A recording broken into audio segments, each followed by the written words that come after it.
నా తల్లికి నిందను తొలగించు. ఎందుకంటే కైకేయి కారణంగా రాముడు అడవికి పోయినాడు, రాజ్యంలో అరాచక స్థితి ఏర్పడింది, కైకేయి కారణంగా రాముడు అడవికి పోయినాడు, ఇది కదా నింద.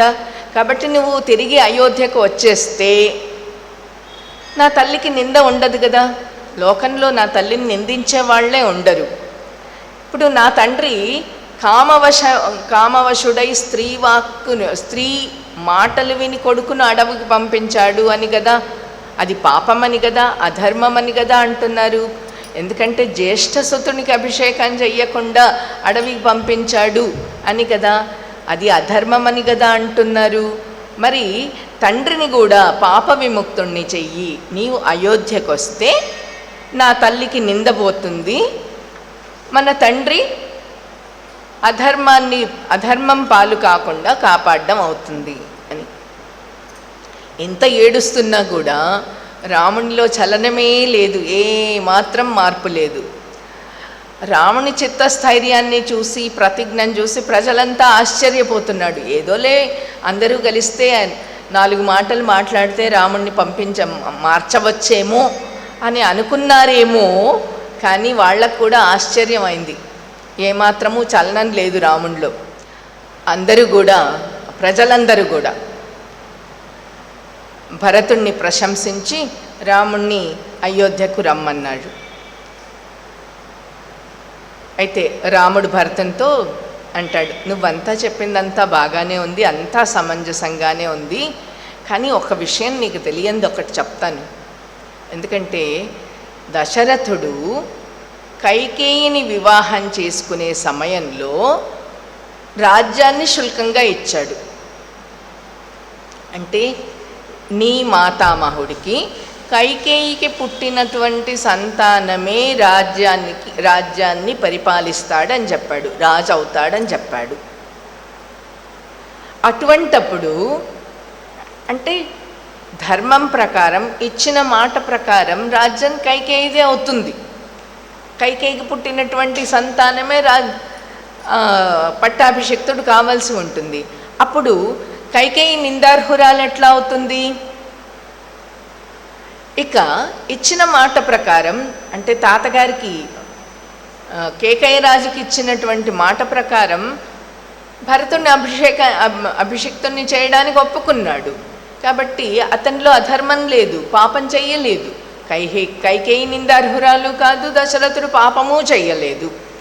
ఇంకో విషయం ఏంటంటే 2 వరాలు ఇప్పుడు ఇచ్చినవి కాదు, ఎప్పుడో ఇచ్చేశాడు. ఎప్పుడో ఇచ్చినటువంటి దాన్ని ఇప్పుడు ఆచరణలో పెడితే తప్పేంటి?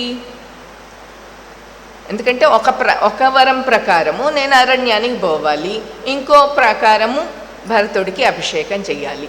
అంటే ఇంకో వరం ప్రకారం భరతుడికి అభిషేకము పెళ్ళికి ముందే కైకేయి వివాహానికి ఇచ్చినటువంటి మాట ప్రకారం కూడా భరతుడే కదా అభిషిక్తుడవ్వడానికి.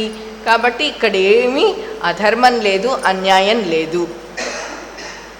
భవానపి తథేత్యేవ పితరం సత్యవాదినం కర్తుం అర్హసి రాజేంద్ర క్షిప్రమేవాభిషేచనాత్.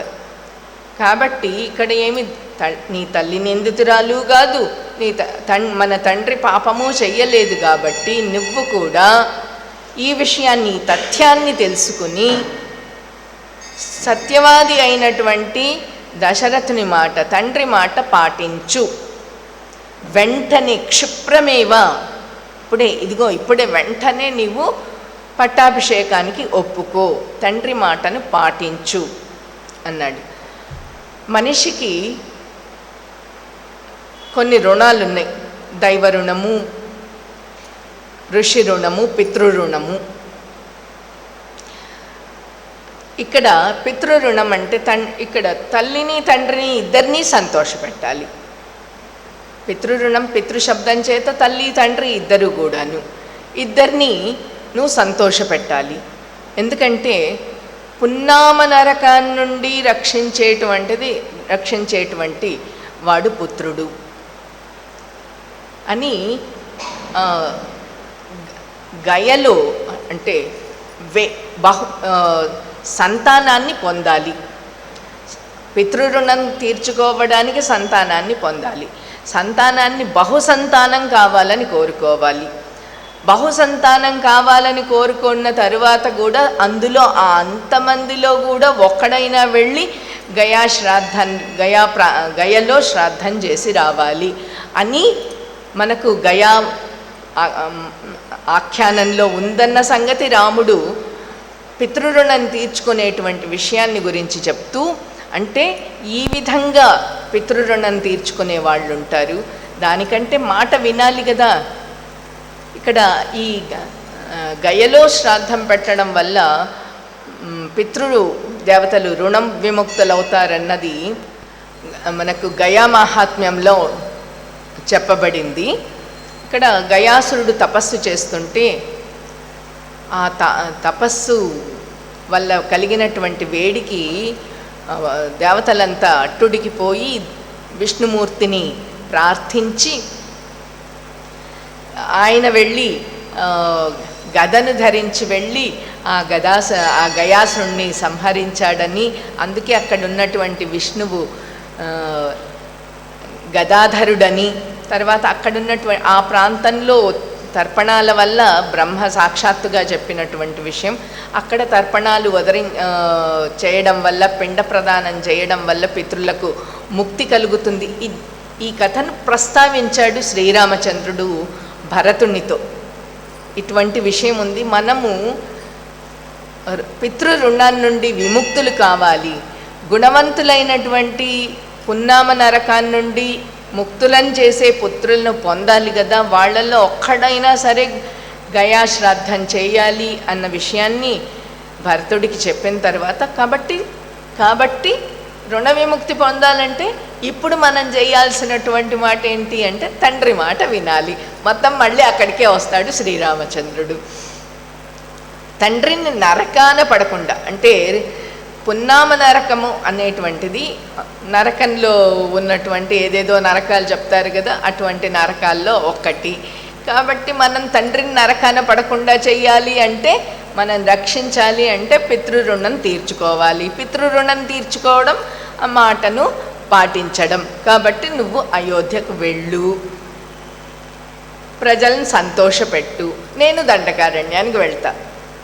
అక్కడ నువ్వేమో ప్రజలకు రాజు, దండకారణ్యానికి వెళ్తాను, అక్కడేమో ఉన్నటువంటి మృగాలకు నేను రాజును అంటాడు. చాలా యుక్తియుక్తంగా మాట్లాడతాడు శ్రీరామచంద్రుడు. ఇక్కడ నాకు లక్ష్మణుడు సహాయంగా ఉంటాడు, అక్కడ నీకు శత్రుఘ్నుడు సహాయంగా ఉంటాడు. ఎందుకంటే నేను ఒక్కడనే రాజ్యభారం మోయలేను అన్నాడు కదా, అందుకు నీకు అక్కడ లక్ష్మణుడు శత్రుఘ్నుడు సహాయంగా ఉంటాడు. అప్పుడు అందరూ ఈ భరతుడు పాపం చాలా వేదన పడుతున్నాడు అన్నమాట. వచ్చిన పెద్దవాళ్లలో మహర్షుల్లో జాబాలి కూడా ఉన్నాడు.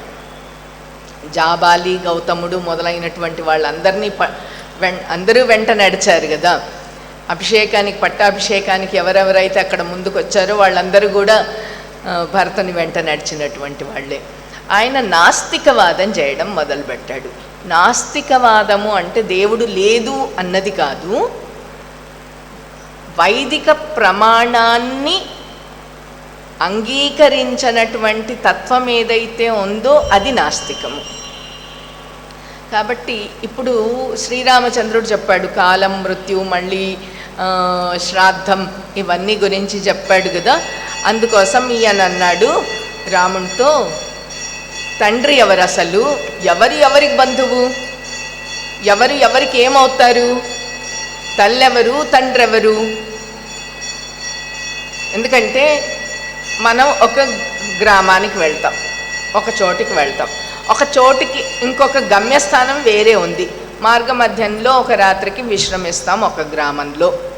అక్కడ మనకు కొందరితో పరిచయం అయిపడుతుంది, అక్కడ వాళ్ళతో మాట్లాడతాం, అక్కడి నుంచి ముందుకు వెళ్ళిపోతాం. ఆ ముందు మాట్లాడిన వాళ్ళతో మనకేముంటుంది, ఏం బంధం ఉంటుంది? లోకంలో కూడా ఈ సృష్టిలో కూడా ఒకళ్ళకొకళ్ళు అంతే పరిచయం ఉన్నవాళ్ళు, బాంధవ్యాలు ఏమీ లేవు. తద్దినాలు శ్రాద్ధాలు అని చెప్పావు, అవన్నీ ఏం లేదు. మరణానంతరం దశరథుడు నీకేం కాదు, నువ్వు దశరథుడికి ఏమీ కావు. కాబట్టి రాజు ఎక్కడికి పోవాలి, దశరథుడు ఎక్కడికి పోవాలి? మరణించిన తర్వాత ఎక్కడ పోతాడో అందరూ అక్కడికే పోయాడు. ఇది మనుషులకు సహజమైనటువంటి విషయము. కాబట్టి ఇంక చనిపోయిన తరువాత నీకు బంధమే లేనప్పుడు తండ్రి ఎట్లా అవుతాడు? ఆయన వాక్యాన్ని మాటను పరిపాలించాల్సినటువంటి అవసరం ఏముంది నీకు అంటే రాముడికి కోపం వచ్చింది. అయితే కొంచెం తమాయించుకొని, మహాత్మా నీవు నాకు పట్టాభిషేకం చేయడానికి పలికినటువంటి మాటలే ఇవి, నాకు తెలుసు, కానీ ఇవి చూడ్డానికి చాలా ప్రియమైనటువంటి మాటలుగా కనిపిస్తోంది, కానీ ఇది అకార్యం, నిషిద్ధమైనటువంటిది. హితముగా కనిపిస్తోంది కానీ అహితమైనటువంటిది. రాజులు ఎట్లా ఉంటారో ప్రజలు అట్లాగే ఉంటారు. యథా రాజా తథా ప్రజ అన్నది మనం విన్నదే. అంటే ఇప్పుడు నేను తండ్రి మాటను కాదని, నా తండ్రి చచ్చిపోయాడు కాబట్టి ఆయన మాటను పట్టించుకోవాల్సిన పని లేదని, నేను నా యథేష్టంగా నా ఇష్టానుసారం చెప్తే చెప్పాడు, ఆయనే లేదు నేనేముంది ఇంకా వెళ్ళొచ్చు అని నేను మళ్ళీ రాజ్యానికి వెళ్తానే అనుకో, పట్టాభిషిక్తుణ్ణి అవుతానే అనుకో. అప్పుడు రేపు పొద్దున ఏదైనా ధార్మికమైనటువంటి సందేహాలు వచ్చినప్పుడు ప్రజలు ఏం చేస్తారు? మన మహారాజు చేశారు కదా, ఆయనే మనకు మార్గదర్శకం, ఆయన చూపిన త్రోవలోనే పోదాం అనుకుంటారు. కాబట్టి రాజు అయినటువంటి వాడు, నాయకుడైనటువంటి వాడు మార్గదర్శకంగా ఉండాలి ప్రజలకు. కాబట్టి నేను ఆ విధంగా చెయ్యలేను. సత్యే లోక ప్రతిష్ఠిత, మొత్తం ఈ సత్యమంతా కూడాను, ఈ లోకమంతా సత్యంలోనే ఉంది, సత్యంలోనే స్థిరత్వాన్ని పొంది ఉంది. సత్యమేవేశ్వరో లోకే సత్యం పద్మాశ్రిత సదా, సత్యమూలాని సర్వాణి సత్యాన్నాస్తి పరంపదం. సత్యమే పరమాత్మ, సత్యంని పద్మ ఆశ్రిత. లక్ష్మీదేవి సత్యం ఎక్కడుంటుందో లక్ష్మీదేవి అక్కడ ఉంటుంది. మొత్తం సర్వాణి, ఈ సృష్టిలో ఉన్నవన్నీ కూడాను సత్యాన్ని ఆశ్రయించి ఉన్నటువంటివి. అందుకే సత్యాన్ని మించినటువంటి మరొక స్థానం వేరే లేనే లేదు. నైవలోభాత్ నమోహాత్వా నహి అజ్ఞానాత్ తమోన్వితః నేతుం సత్యస్య భేత్స్యామి గురోస్సత్య ప్రతిశ్రవః. ప్రతిశ్రవం అంటే ఇచ్చిన మాట. లోభం వల్ల కానీ, నైవలోభాత్ లోభంతో నేను చెయ్యను, లోభం వల్ల కానీ, మోహం వల్ల కానీ, అజ్ఞానం వల్ల కానీ, ఇంకా చీకట్లు, నా బుర్రకు చీకట్లు కమ్ముకోవడం వల్ల కానీ, దేనివల్ల కూడాను నేను సత్యాన్ని అతిక్రమించను. తండ్రికి ఇచ్చినటువంటి నా సత్య ప్రతిజ్ఞను నేను దాటను. దాటడానికి నేను భయపడతాను. కాయేన కురుతే పాపం మనసా సంప్రధార్య చ అనృతం జిహ్మయా చాహ త్రివిధం కర్మపాతకం.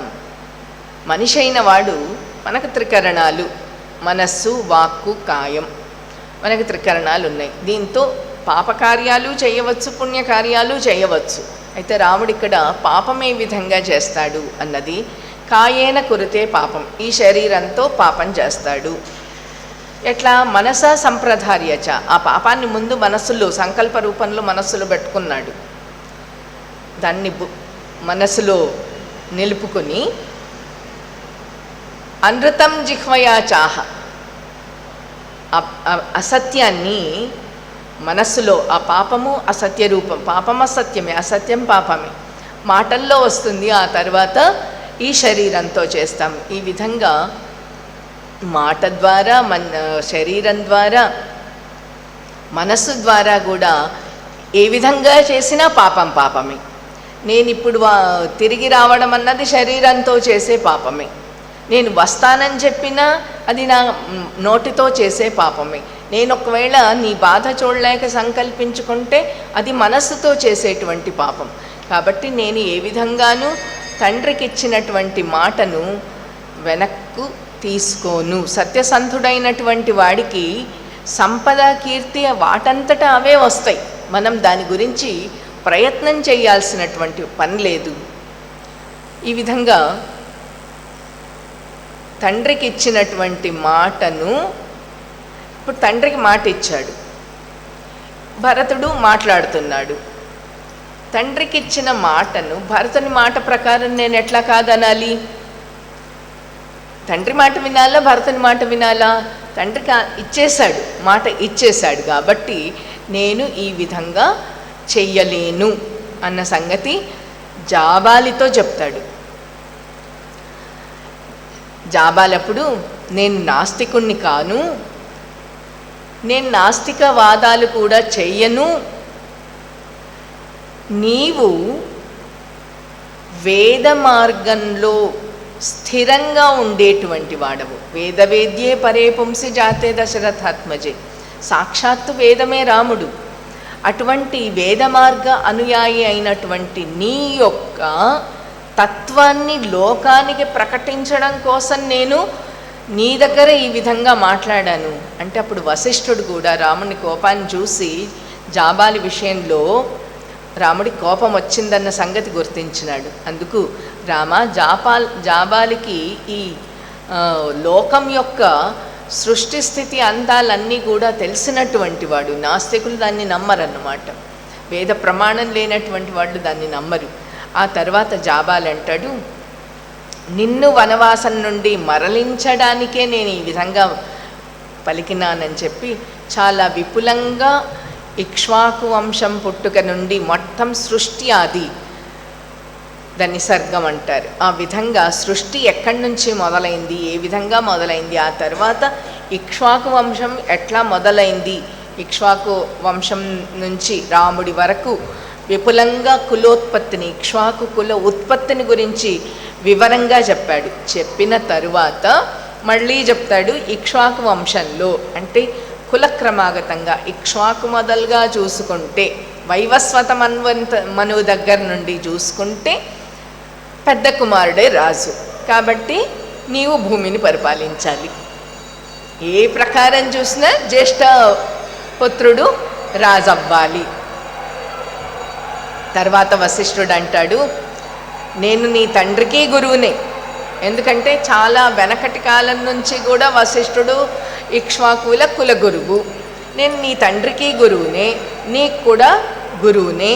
కానీ నేను చెప్పేది ఏంటి, నీవు పూర్వుల మార్గాన్ని, మీ పెద్దవాళ్ళు నీకు పూర్వం ఉన్నటువంటి వాళ్ళు ఎవరున్నారో వాళ్ళ మార్గాన్ని అతిక్రమించవద్దని చెప్తానన్నాడు. తర్వాత వృద్ధురాలు ధర్మాత్మురాలైనటువంటి నీ తల్లిని సేవించు, అయోధ్యకు రా, నీ తల్లిని సేవించుకో, భరతుని మాట విను. తల్లిదండ్రులు చేసినటువంటి ఉపకారానికి ప్రత్యుపకారం చెయ్యాలి కదా మరి. అంటే అది సాధ్యం కాదు. తల్లి తండ్రి చేసినటువంటి దానికి వాళ్ళు పడినటువంటి శ్రమను మళ్ళీ వాళ్ళ శ్రమకు కృతజ్ఞతగా సమానమైనటువంటి సేవను మనం అందించలేము. అందుకు తల్లిదండ్రులకు చేసిన ఉపకారానికి ప్రత్యుపకారం చేయడం సాధ్యం కాని పని. అంటే అంత సమానంగా చేయడం. కాకపోతే తండ్రి మాట పాటించాలంటాడు రాముడు. నిజమే, మీరంతా చెప్పింది నిజమే, కానీ నేను తండ్రి మాట వినాల్సింది. ఎందుకంటే నా తండ్రి నన్ను ఎంతో కష్టపడి పెంచాడు, నా తల్లి కౌసల్య ఎంతో కష్టపడింది. అయితే ఆ రుణం తీర్చుకోలేను ఇట్లా. అయినా నేను తండ్రి మాటను పాటించడం వల్ల రుణం తీర్చుకునే ప్రయత్నం చేస్తానంటాడు. ఇక భరతుడికి బాధ అధికమైపోయింది. సరే, నువ్వు ఎట్లాగూ రానంటున్నా, ఇదిగో నీ ముందే, నీ పర్ణశాల ముందే సారథికి చెప్పాడు, అయ్యా దర్భలు పరచన్నాడు. దర్భలు పరిచాడు. ఇగో నీ ముందే నేను ఇక్కడే, నువ్వు ప్రసన్నుడయ్యే వరకు ఇక్కడే పడుకుంటానని పడుకున్నాడు. ఎందుకంటే మనిషిని దాటి పోవడానికి లేదన్నమాట. శాస్త్ర ప్రకారం మనిషిని దాటుకొని పోవడం అన్నది ధర్మ విరుద్ధం. అందుకని నీవు నీ నియమం విడిచి వెళ్ళే వరకు నేను అయోధ్యకు వెళ్ళను, ఇగో ఇక్కడే ఉంటాను అంటూ ప్రజలను చూసి, ఎందుకు మీరందరూగా ఏమీ చెప్పట్లేదు, రాముణ్ణి ఇట్లా చెయ్యని ఎందుకు చెప్పట్లేదు అంటే ప్రజలంతా అన్నారు, సత్యసంధుడైనటువంటి రాముడు చెప్పింది చాలా సమంజసంగా ఉంది. ఎందుకంటే యుక్తియుక్తంగా చెప్పాడు శ్రీరామచంద్రుడు, అందుకని చాలా సమంజసంగా ఉందంటే ఇక రాముడు అన్నాడు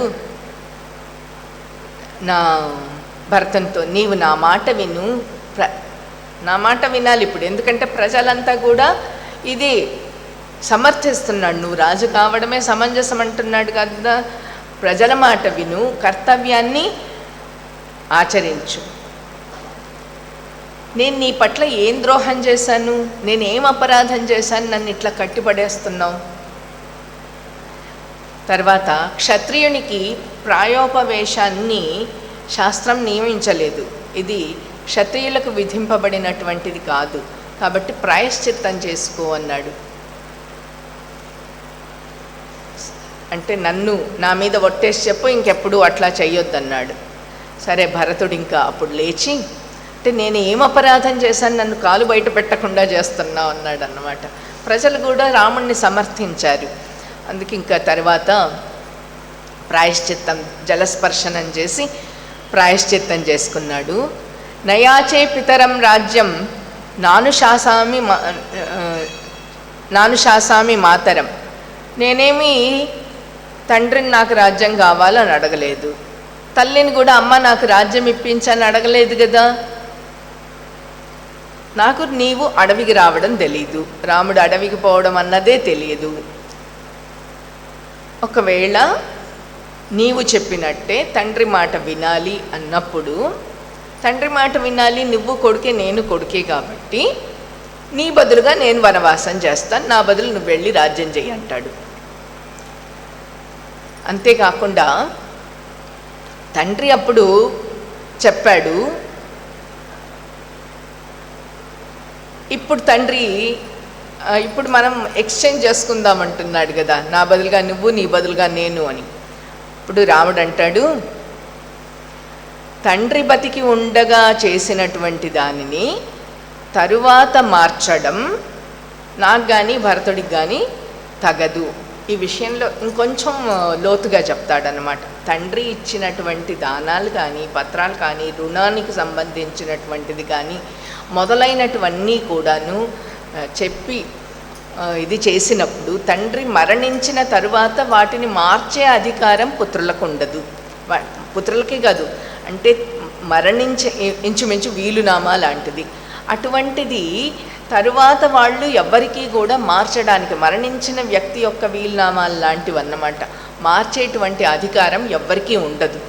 కాబట్టి తండ్రి చేసినటువంటి ఈ నియమాన్ని మార్చడానికి నాకు నీకు ఇద్దరికీ కూడాను అధికారం లేదు. కాబట్టి నువ్వే నేనే, మన ఇద్దరం ఒకళ్ళొకళ్ళు మార్చుకోవడానికి లేదు. ఇంకొకటి, శక్తి ఉండి, నాకు శక్తి ఉంది, నడచడానికి ఉంది, నడిచిపోగలను, చేతులున్నాయి, ఆయుధాలున్నాయి, అన్నీ ఉన్నాయి.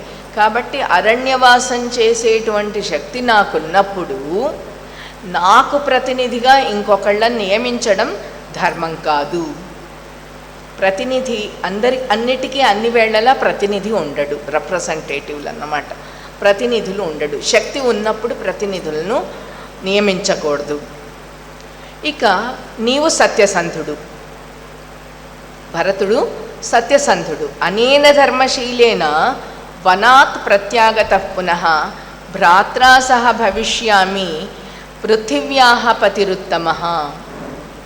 అనేన ధర్మశీలేన, ఇటువంటి ఈ ధర్మ స్వభావంతో, అంటే ధర్మాత్ముడవు సత్యసంధుడవైనటువంటి నీతో వనాత్ ప్రత్యాగత, వనం నుండి అరణ్యం నుండి తిరిగి వచ్చిన తర్వాత పునః భ్రాత్రా సహ, అనేన ధర్మశీలేన భ్రాత్రా సహ, ఈ ధర్మశీలుడ అయినటువంటి ఈ సోదరునితో పృథివ్యాః ఉత్తమః పతిః భవిష్యామి, ఈ భూమికి ఉత్తముడైనటువంటి అధికారిని కాగలను అన్నాడు. రాముడు ఇంత స్థిరంగా చెప్తుంటే ఆశ్చర్యమే, అందరికీ ఆశ్చర్యమే. కాకపోతే వీళ్ళు ఈ విధంగా ఒక ఒప్పందానికి వచ్చి, సోదరులందరూ ఒక ఒప్పందానికి వచ్చి అందరూ కలిసిపోవడంతో ఆశ్చర్యాన్ని పొందారు. పైన ఆకాశగమనాన్ని కలిగినటువంటి సిద్ధులు, సాధ్యులు, ఋషులు, మహర్షులు వాళ్ళందరూ కూడాను ప్రశంసించారు. ఈ ఇద్దరు రాకుమారులు, దశరథుని ఇద్దరు కుమారులు కూడాను, శ్రీరామచంద్రుడు, భరతుడు ఇద్దరు కూడా ధర్మజ్ఞులు. రక్షితం సుమహద్రాజ్యం, తర్వాత భరతుడు అంటారు, రక్షితుం సుమహద్రాజ్యం అహమేకస్తు నోత్సహే, నేను ఒంటరిగా ఈ భారాన్ని నెత్తికేసుకొని మొదటి నుండి చెప్తున్నాడు. ఈ గొప్ప సామ్రాజ్యాన్ని ఏకహ, నేను ఒంటరిగా రక్షించలేను అంటే శ్రీరామచంద్రుడు అన్నాడు, నువ్వు చాలా బుద్ధిమంతుడివి, ముందు చూపు గలవాడివి, ధర్మాన్ని మించినటువంటి అర్హత ఏముంది ఇంకా అతనికి. కాబట్టి మంత్రులు, హితులు, స్నేహితులు అందరూ ఉన్నారు కదా, వాళ్ళందరితో చక్కగా చర్చించి అన్ని కార్యాలు, సర్వకార్యాలను ఆచరించమన్నాడు. లోభం వల్లను, కామం వల్లను నీ తల్లి చేసినటువంటి పనిని మనసులో పెట్టుకోవద్దు. ఆవిడ ఏ కారణంగానో దైవవశాత్తని అప్పుడే అయోధ్యలో ఉండంగానే చెప్పాడు శ్రీరామచంద్రుడు లక్ష్మణుడితో, విధివశాత్తు, ప్రతిదీ విధి వల్లనే జరుగుతుంది. పోనీ నువ్వు అనుకుంటున్నావు రాజ్యం తన కొడుకు ఇవ్వాలనేటువంటి లోభము, రాజ్యభోగాలన్నీ నా కొడుకు కావాలనేటువంటి కామము, నిజమే చేసింది, జరిగిపోయింది, ఏదో జరిగిపోయింది. కానీ ఆమె చేసిన పనిని మనసులో పెట్టుకొని ఆమెను నిందించవద్దు, తల్లిని గౌరవించు. ఆ తర్వాత ఇక భరతుడు వేరే గత్యంతరం లేదు, అందుకు బంగారు పాదుకలను తీసుకొచ్చి అన్న దీని మీద నీ పాదస్పర్శ కావాలన్నాడు. దాన్ని ధరించినాడు శ్రీరామచంద్రుడు. భరతుడు ఆ పాదుకలకు నమస్కరించారు. చెప్తాడు, జటావల్కలాధారిని, నీలాగే నేను కూడా ఇప్పుడు ఎట్లాగూ జటావల్కలాలు ధరించారు, కందపూల ఫలాలు తింటూ 14 సంవత్సరాలు నగరానికి వెలుపల నీ రాక కోసం ఎదురు చూస్తూ రాజ్యభారాన్ని ఇదిగో ఈ పాదుకలపై పెడుతున్నాను అంటే దీనికే పట్టాభిషేకం అన్నమాట. పాదుకలను, నీ రాజ్యభారాన్ని అంతా కూడా ఈ పాదుకలపై పెడుతున్నాను. ఇదిగో 14 సంవత్సరాల తరువాత వచ్చి నువ్వు రాజ్యం తీసుకోవాలి. 14 సంవత్సరాల తర్వాత నువ్వు కనిపించలేదనుకో, నేను అగ్నిప్రవేశం చేస్తాను అన్నాడు. రాముడు భరతునికి మాట ఇచ్చాడు. మళ్ళీ చెప్పాడు తల్లి కైకేయిని కోపగించుకోవద్దని. ఇదిగో నువ్వు కోపగించుకున్నావంటే నా మీద, సీత మీద ఒట్టే అని ఒట్టేశాడన్నమాట. తర్వాత భరతునికి వెళ్ళి రావడానికి అనుమతి ఇచ్చాడు. భరతుడు పాదుకలను చక్కగా అలంకరించినాడు, పూజ చేసినాడు, రామునికి ప్రదక్షిణం చేసినాడు, పాదుకలకు గజారోహణ భాగ్యం కల్పించినాడు. పాదుకలను తీసి ఏనుగు మీద పెట్టాడు. ఇంకా తల్లులు రాముణ్ణి వదల్లేక పురజనులు వాళ్ళందరూ కూడా వెళ్ళొస్తామని చెప్పడానికి నోట మాట రావట్లేదు. రాముణ్ణి వీడుకొనలేక అందరూ కూడాను అనుమతి పొంది వీడుకొని బయలుదేరాడు. రాముడు కూడా అందరికీ, పెద్దవాళ్ళందరికీ నమస్కారం చేసి పర్ణశాలలోకి వెళ్ళిపోయాడు. అటు తరువాత భరతుడు పాదుకలను నెత్తి మీద పెట్టుకున్నాడు. శత్రుఘ్నుడితో పాటుగా ఇద్దరు కలిసి రథాన్ని అధిరోహించారు. తిరుగు ప్రయాణంలో భరద్వాజాశ్రమానికి వచ్చారు. భరద్వాజాశ్రమంలో భరద్వాజుడు చాలా ఉత్సుకతతో ఎదురు చూస్తున్నాడు. పని సానుకూలమైందా అని అడిగాడు అన్నమాట. రాముడు వచ్చాడా, పని సానుకూలమైందా అంటే ఇక భరతుడు అక్కడ జరిగిన ప్రతి విషయాన్ని కూడా భరద్వాజ మహర్షికి పూసగుచ్చినట్టు చెప్పాడు.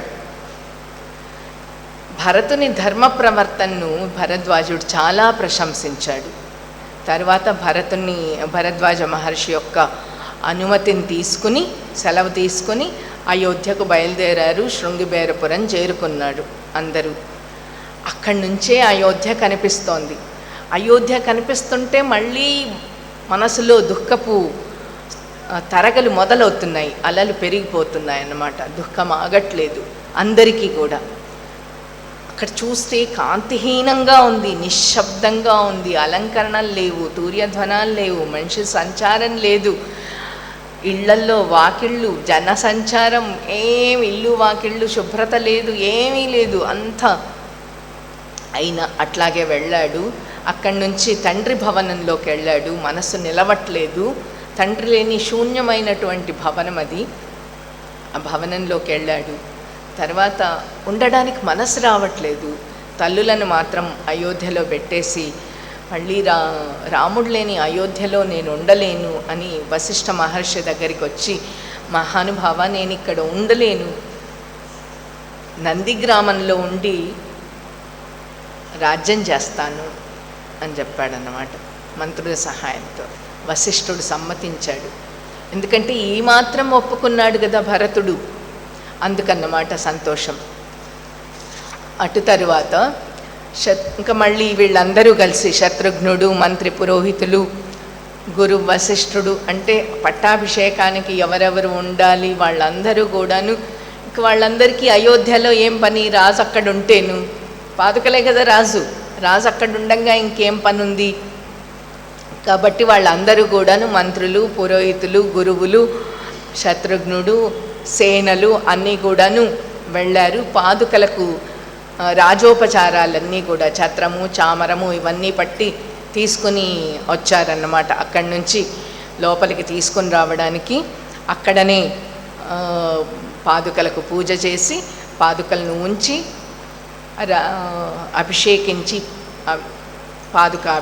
పట్టాభిషేకం చేసుకుని రాజ్యపాలన మొదలుపెట్టాడు. ప్రతిరోజు తాను ఉదయం దగ్గర నుండి రాత్రి చేసేటువంటి పాలనా వ్యవహారాలన్నీ కూడా ఆ పాదుకల దగ్గర వచ్చి విన్నవించుకునేవాడు భరతుడు. ఇక ఈ విషయం ఎట్లా ఉంటే, అక్కడ చిత్రకూటంలో వీళ్ళు వచ్చి వెళ్ళిపోయిన తరువాత అక్కడున్న తాపసులందరూ కూడాను ఏదో అక్కడ ఉండడానికి భయపడుతున్నారు. ఏవో గుసగుసలు, వాళ్ళ ముఖ కవళికలు చూస్తే ఇంగితజ్ఞుడైనటువంటి శ్రీరామచంద్రుడికి ఎందుకు అనుమానం వచ్చింది, ఎందుకు మీలో ఏదో భయం కనిపిస్తోంది, ఇక్కడ ఉండడానికి ఇష్టం లేదు, వేరే చోటికి వెళ్ళిపోవాలనుకుంటున్నారు, నా కారణంగా ఏమైనా ఉపద్రవం వచ్చిందా, నా వల్ల ఏమన్నా ఇబ్బందులు కలిగినాయా, నేనేమైనా తప్పు చేశానా అని అడిగాడు శ్రీరామచంద్రుడు. అంటే రామ, నీ కారణంగానే ఇక్కడ ఉపద్రవం వచ్చిందన్నారు. ఎందుకంటే రాముడు ఇక్కడ ఉన్నాడని రాక్షసులు తాపసులకు ఉపద్రవాలు కల్పిస్తున్నారట. జనస్థానంలో రావణుని సోదరుడైనటువంటి కరుడు తాపసులను వెళ్ళగొడుతున్నాడు. వాళ్ళంతా ఎక్కడికి పోవాలి, ఎక్కడో ఒక చోట ఉండాలి.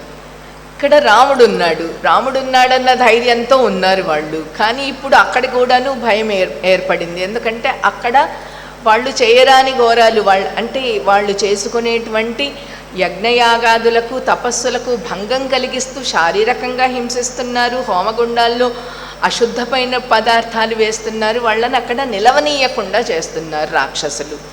అందుకే నీవి ఆశ్రమంలో ప్రవేశించింది మొదలు రాక్షసులు తాపసులను పీడిస్తున్నాడు, అందుకే మేమైతే ఈ ఆశ్రమంలో ఉండం. ఈ అక్కడ ఉన్నటువంటి కులపతి చెప్తాడన్నమాట, ఋష్యాశ్రమాలకు అధికారి కులపతి. అతడు చెప్పినటువంటి మాట, మేము ఉండటం లేదు, అందుకే మేమందరం వెళ్ళిపోతున్నాము, నీకు ఇష్టమైతే నీవు కూడా మాతో కలిసి ఇక్కడి నుంచి బయలుదేరన్నాడు. సరే, భార్యాసహితుడై శ్రీరామచంద్రుడు లక్ష్మణుడితో కలిసి, శ్రీరాముడు కూడాను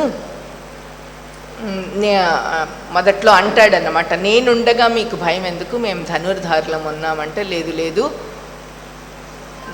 మేము వెళ్ళిపోతున్నాము, నువ్వు కూడా వచ్చేసాయంటే రాముడు కూడా వాళ్ళని వేడుకొని కులపతి యొక్క ఉపదేశాలు పొంది ఆ రోజుకు తన నివాసానికి వచ్చేసాడు. తర్వాత తపస్సులు వెళ్ళిపోయిన తర్వాత అక్కడ ఉండడానికి ఇష్టపడలేదు రామచంద్రుడు.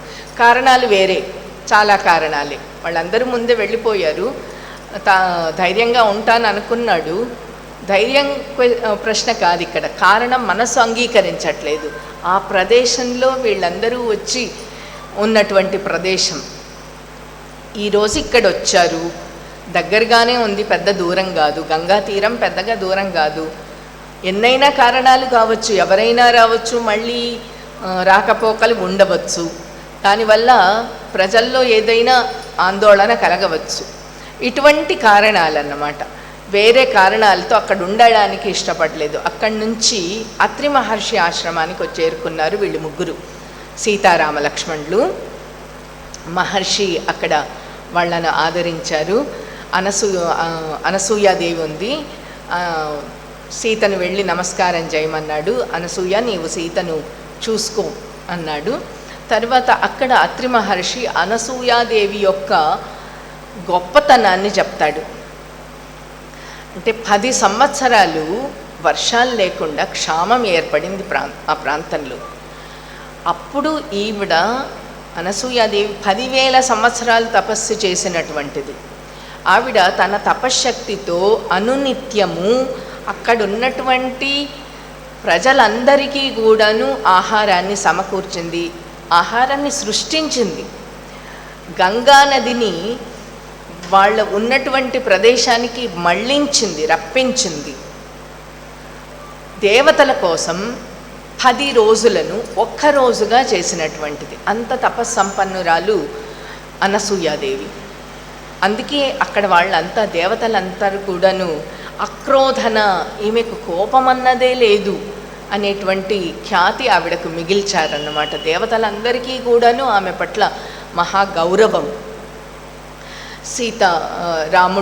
రాముడికి ఈ విషయం చెప్పాడు. సీత కూడాను ఆ విషయం వింది. తర్వాత సీత అనసూయకు ప్రదక్షిణం చెప్పి తన పేరు చెప్పుకొని నమస్కారం చేసింది.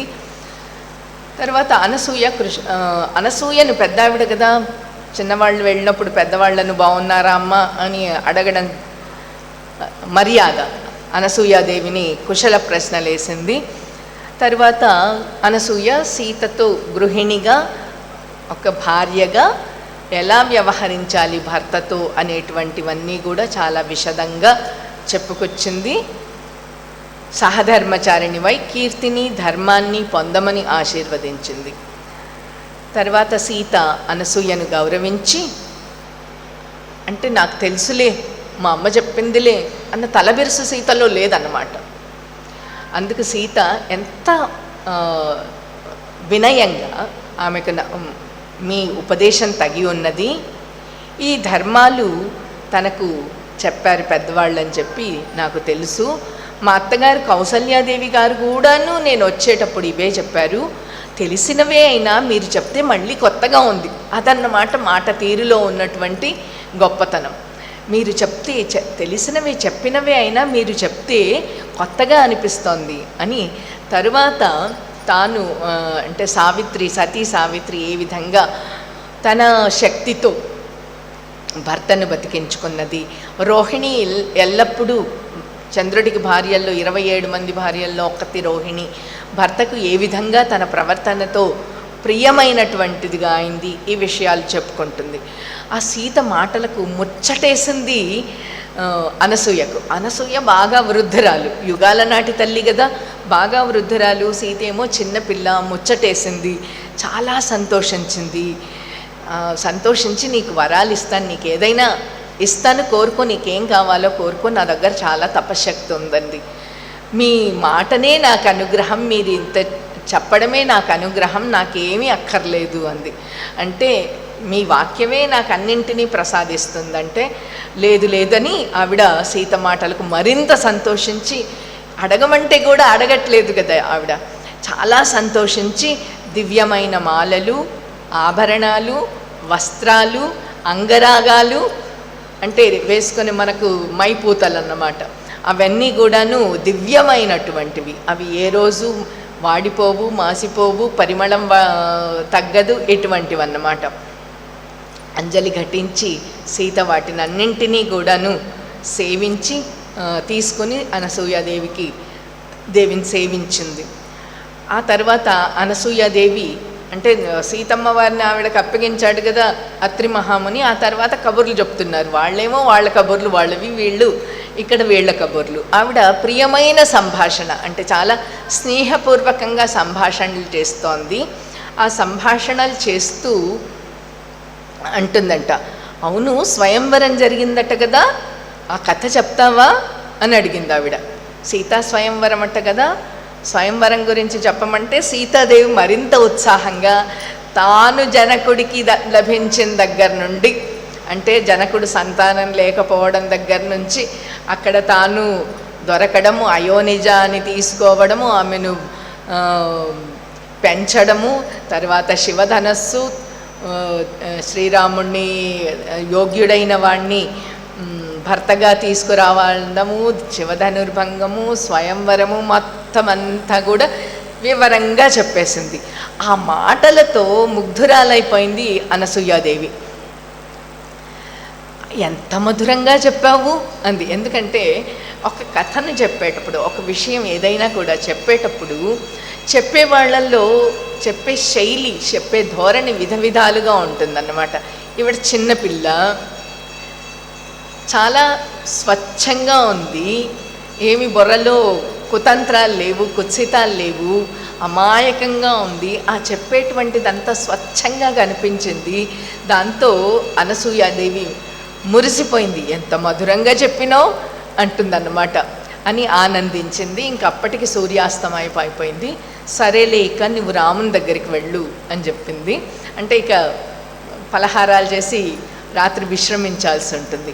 కానీ ఒక్కసారి నేను ఇచ్చినటువంటి ఆభరణాలన్నీ నా కళ్ళెదురుగా ధరించు అని చెప్పింది ఆవిడ. సీతాదేవి కూడా అట్లే ఆ వస్త్రాలు, ఆభరణాలు అన్నీ కూడాను ధరించింది. తర్వాత రాముడి దగ్గరికి వెళ్ళింది.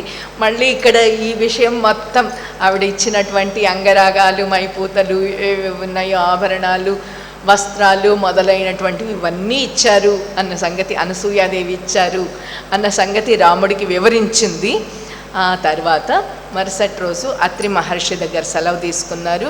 అక్కడ ఉన్నటువంటి తాపసులందరూ కూడాను రాక్షసులు సంచారం చేస్తున్నటువంటి ప్రదేశానికే వెళ్ళమన్నారు. ఎందుకంటే ఆయన వచ్చిందే రాక్షస సంహారం కోసం, ఆయన అవతరించిందే రాక్షస సంహారం కోసం. ఇదిగో ఈ మార్గంలో అయితే మీకు తినడానికి పళ్ళు అవి దొరుకుతాయి, ఈ మార్గం గుండా వెళ్ళండి అని వాళ్ళు అన్నారు. తపస్సుల ఆశీస్సులు పొంది చొరడానికి, అడుగులు పెట్టడానికి కూడా కష్టమైనటువంటి ఆ దుర్గమమైనటువంటి అడవిలోకి ప్రవేశించారు సీతారామ లక్ష్మణులు ముగ్గురు కూడా. దీంతో అయోధ్యకాండ పరిసమాప్తమైంది. మంగళం కోసలేంద్రాయ మహనీయ గుణాత్మనే చక్రవర్తి తనూజాయ సార్వభౌమాయ మంగళం. స్వస్తి. Thanks for watching. Please comment, like, share and subscribe our channel.